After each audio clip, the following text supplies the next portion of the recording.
राबड़ी आवास के बाहर आरजेडी कार्यकर्ताओं का भारी हंगामा। बड़ी खबर बिहार की सियासी गलियारे से आ रही है, जहां राबड़ी आवास के बाहर आरजेडी कार्यकर्ताओं ने भारी हंगामा शुरू कर दिया है।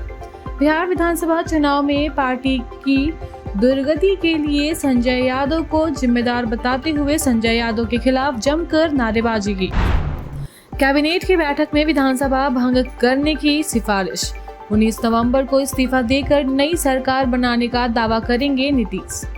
बिहार विधानसभा चुनाव के नतीजे आने के 3 दिन बाद मुख्यमंत्री नीतीश कुमार ने कैबिनेट की बैठक बुलाई। नीतीश कुमार ने राज्यपाल को बैठक में लिए गए निर्णय की जानकारी दी और बताया कि विधानसभा 19 नवंबर को भंग मानी जाएगी। यह वही तारीख है जब मौजूद सदन का कार्यकाल भी समाप्त हो जाएगा। नई सरकार के गठन की प्रक्रिया 19 नवंबर के बाद औपचारिक रूप से शुरू होगी। उस दिन तक नीतीश कुमार मुख्यमंत्री पद पर बने रहेंगे और नियमित प्रशासनिक कार्य संभालेंगे।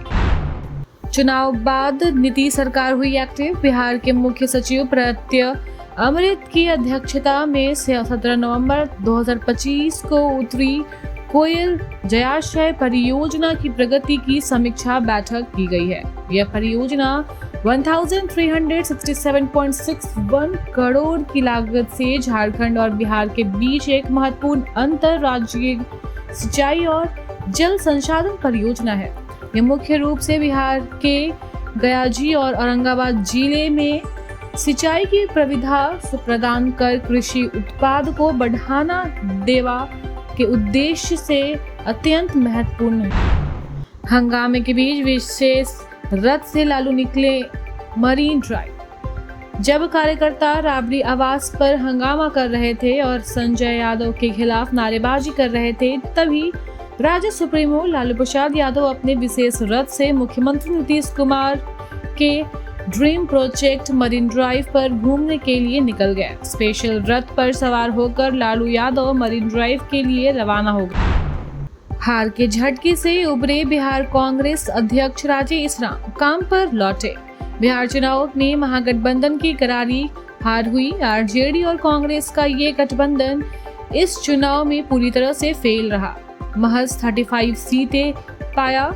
बात अगर कांग्रेस की करे तो 61 सीटों पर लड़कर पार्टी महज 6 सीटें जीत पाई। बिहार कांग्रेस की कमान संभालने वाले राजेश राम की भी हार हुई।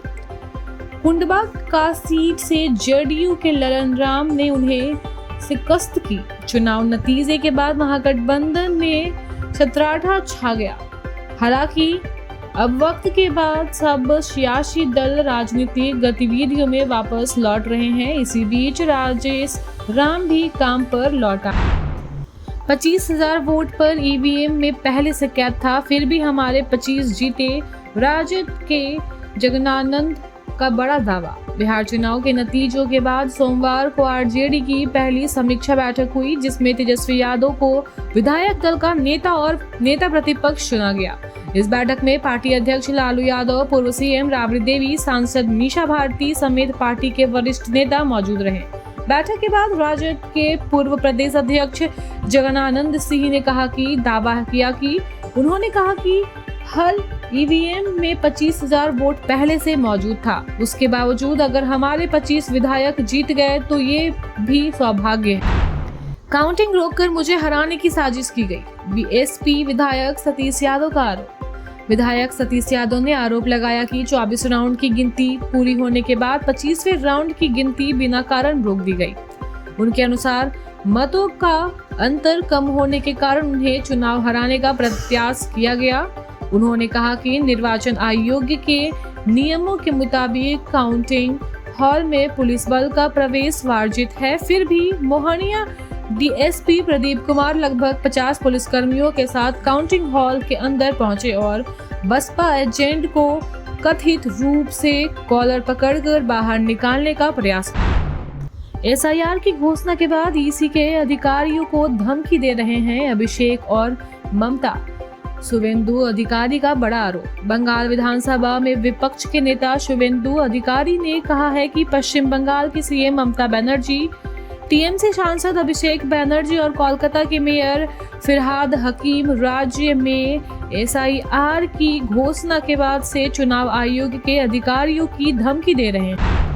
बिहार के जोश के साथ बंगाल के लिए बीजेपी का ऐलान ए जंग।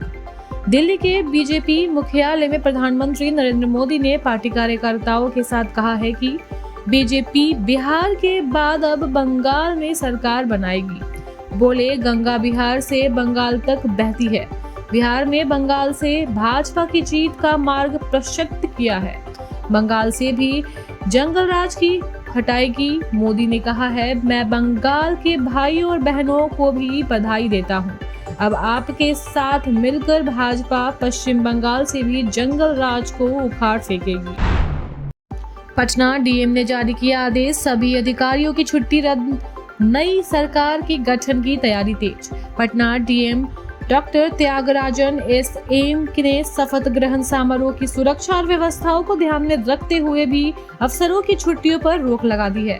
सोमवार को जारी आदेश में कहा गया है कि नई सरकार के शपथ ग्रहण के दौरान कानून व्यवस्था को संभालने के लिए बड़ी संख्या में अधिकारियों की जरूरत होगी। इसलिए 20 नवंबर तक कोई अधिकारी अवकाश पर नहीं जा सकेगा। Thank you so much for watching this video. Don't forget to like, comment, share and subscribe.